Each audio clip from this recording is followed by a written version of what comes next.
دې دپاره به زه یو وړوکی غونې متل وکړم بیا به دله جواب درکړم. متل دا دی چې یو ځای کې یو ګیدړ او یو چې کوم د لومبړه وه یو زمری و ملګرتیا شوه ښکار به یې په شریکه کوه.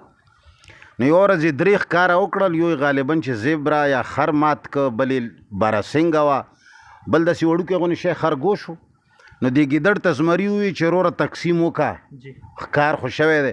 هغه ته یې چې جي آسان تقسیم دی، بارسنګه به ته وخورې، که د زیبره دی خر دا به ته وخورې او بارسنګه به زه وخورم او خرګوش به لومبړه وخوري. درې کسان یو، درې خوراکه دي. نو زمري ورته د لاس را داسې کوه چې یو کړس یې وله ورکړه، د سترګه یې تیبوټه هغه ځای کې وغورځوله.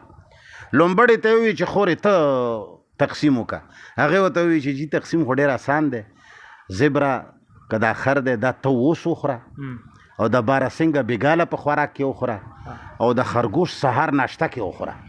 هغه ته چې واه واه واه دا تقسیم دې زده کړی چېرته و؟ هغه ته چې جي د ګیدړ سترګې نه مې زده کړی.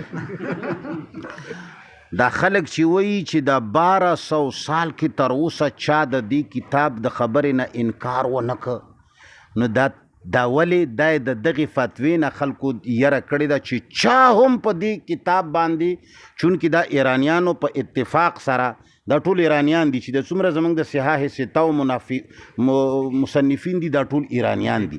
تقریبا محدثین زموږ اکثریت ایرانیان دي، زموږ ائمه تقریبا اکثر ایرانیان دي. نو دغو خلکو دا په ګډ جوړ سره زموږ دا دین کې داسې شیان کوټ کړي دي چې د قرآن او د رسول الله صلی الله علیه وسلم د صحیح فرمان نه خلاف، چې د مسلمان خپلو منځو کې په یو بل واچولی شي. طرفیدین کوه او ته یې مه کوه، ته دا روایت اخله دا به دا اخلي، دا به وایي چې امین په زوره دی، دا به وایي چې کم دی. نو چې کم مولا کم وخت کې دا خبره کړې ده، نو هغه باندې دغه فتوا لګوله چې دا کافر دی، منکر حدیث دی. نو بل ته نه تقسیم زده کړی دی چې وروره دا ډېر ښه کتاب دی، جي دا ډېر ښه کتاب دی، ځکه چې هلته یې هغه بل لیدلی چې کافر کړی دی. نو یوه خبره خو ده چې ډېر خلکو خلاف دې یارې نه دی کړی چې دا کفر فتوا پې لګي. دویمه خبره دا چې دوی ته په نظر نه راځي، خو په هرې صدۍ کې خلاف شوی دی.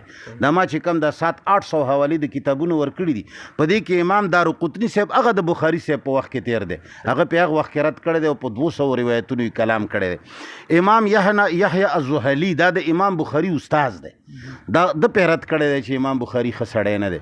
ابو حاتم رازي دا د بخاري استاذ دی.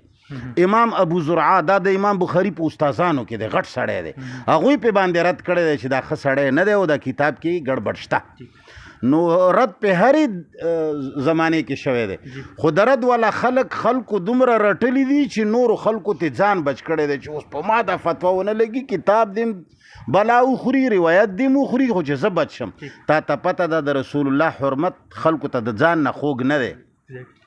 دا زمونږ غونې یو نیم لیونی وي چې هغه وایي چې ځان لاهو عزت لاهو، خو پیغمبر علیه السلام باندې داغ نه پرېږده. صحیح.